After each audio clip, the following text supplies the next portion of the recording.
നമസ്കാരം. വളരെ ശാന്തനായിരിക്കുന്ന ഒരു ഗുരുവിൻ്റെ സമീപം ഒരു മനുഷ്യനെത്തി. നന്നേ പരിഭ്രാന്തനായ അയാൾക്ക് വേണ്ടത് ഉള്ളിലിത്തിരി സമാധാനമാണ്. സ്വന്തം പ്രശ്നങ്ങൾക്ക് മാത്രമല്ല, നാട്ടിൽ നടക്കുന്ന സകല പ്രശ്നങ്ങൾക്കും പരിഹാരമുണ്ടാകണമെന്ന മട്ടിലാണ് അയാളുടെ വർത്തമാനം അത്രയും. ഈ സംഘർഷങ്ങൾക്കിടയിലും ഗുരുവെ, അങ്ങ് എങ്ങനെയാണ് സ്വസ്ഥമായി നിലകൊള്ളുന്നത്? ഇതൊക്കെയാണ് അയാളുടെ സന്ദേഹങ്ങളുടെ സാരാംശം. ഒടുവിൽ ഒരാവശ്യവും ആഗതൻ ഉന്നയിച്ചു. നിങ്ങളുടെ ഉള്ളിലുള്ള ഈ ആത്മശക്തി എനിക്കും പകർന്നു നൽകണം. I want what you have. Can you give it to me or show me how to get it? ഗുരുവിൻ്റെ മറുപടി ഇങ്ങനെയാണ്: you have it already, you just can't feel it because your mind is making too much noise. Eckhart റോളിയുടെ the power of now എന്ന പുസ്തകത്തിലേതാണ് ഈ വരികൾ.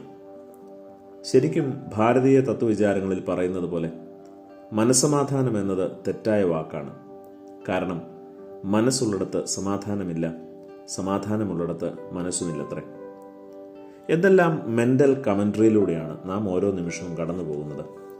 വ്യക്തികളെയും സംഭവങ്ങളെയും നിരന്തരം വിചാരണ ചെയ്യാനുള്ള അനവധി സംഗതികൾ ഉള്ളിൽ നിറച്ചുകൊണ്ടാണ് നാം നടക്കുന്നത്. അല്ലെങ്കിൽ തന്നെ പത്രങ്ങളും ചാനലുകളും സോഷ്യൽ മീഡിയ കമൻറ്റുകളുമൊക്കെ അതിനാവശ്യമായ കോപ്പുകൾ നിരന്തരം കൂട്ടിത്തരുന്നുണ്ട് ഓരോ പ്രൈം ഹൗസിലും. ഇപ്രകാരം ചോദ്യങ്ങൾ ചോദിച്ചിരുന്ന ഒരു വ്യക്തി ഉണ്ടായിരുന്ന ഈ ഭൂമിയാണ് നാം ജീവിക്കുന്ന ഭൂമി, അതും വിശേഷിച്ച് നോമ്പുകാലങ്ങളിൽ. ഇന്ന് പത്രം വായിച്ചോ? അപ്പോൾ ശ്രോതാക്കൾ വായിച്ചു എന്ന് പെട്ടെന്ന് മറുപടി നൽകും. രണ്ടാമത്തെ ചോദ്യം അപ്പോൾ തന്നെ ഉണ്ടാകും: ഇന്ന് വേദപുസ്തകം വായിച്ചോ? വലിയ ഒരു മൗനത്തിൽ നിന്ന് ചില ഒറ്റപ്പെട്ട ഉത്തരങ്ങൾ മാത്രമാണ് അപ്പോഴുണ്ടാവുന്നത്. എന്നിട്ട് അദ്ദേഹം പറയുമായിരുന്നു, പത്രം വായിച്ചാൽ ശേഷിക്കുന്ന സകല ജനത്തെയും വിധിക്കുവാനും വിമർശിക്കുവാനും തക്ക വിധം നാം വിശുദ്ധ മനുഷ്യരായിത്തീരും. എന്നാൽ വേദപുസ്തകം വായിച്ചാലോ, നാം തന്നെത്താൻ വിമർശിക്കുകയും വിധിക്കുകയും ചെയ്യേണ്ടി വരും. അപ്പോഴുണ്ടാകുന്ന അനുതാപത്തിൻ്റെ കണ്ണുനീർ മാത്രമാണ് നമ്മുടെ മനോമാലിന്യങ്ങളെ കഴുകുന്നത്. ചിത്തശുദ്ധിയിലേക്ക് നമ്മെ നയിക്കുന്നതും അതുതന്നെ. ശുദ്ധിയിൽ നിന്നാണ് പ്രിയരെ ശാന്തി ഉണ്ടാവുന്നത്. ദ പവർ ഓഫ് നൗവിലെ അവസാന അധ്യായങ്ങളിലൊന്ന് ഇങ്ങനെയാണ്: beyond happiness and unhappiness there is piece. നന്മ തിന്മകളെ തിരിച്ചറിയുന്ന വൃക്ഷത്തിൻ്റെ ഫലം കഴിച്ച ആദം ഹൗവമാരെ കുറിച്ച് ഇവിടെ ഒരു പരാമർശമുണ്ട്. Happiness depends on conditions being perceived as positive. Inner peace does not, seen from a higher perspective. Conditions are always positive.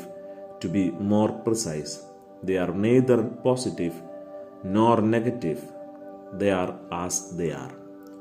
In the book of Genesis, it is said that Adam and Eve were no longer allowed to dwell in the paradise when they ate of the tree of knowledge of good and evil. അപരനിൽ കുറ്റം ചാർത്താനുള്ള വ്യഗ്രത ആദി മനുഷ്യനിൽ ആരംഭിക്കുന്നതും ആ നിമിഷത്തിൽ തന്നെയാണ് പ്രിയരെ. പരസ്പരമുള്ള ആരോപണങ്ങൾക്ക് പകരം അനുതാപത്തിലേക്ക് നയിക്കുവാൻ തക്കവണ്ണം സ്വയം കണ്ടെത്തുവാൻ നമ്മുടെ മനസ്സുകളെ നമുക്ക് ശാന്തമാക്കണം. നമസ്കാരം.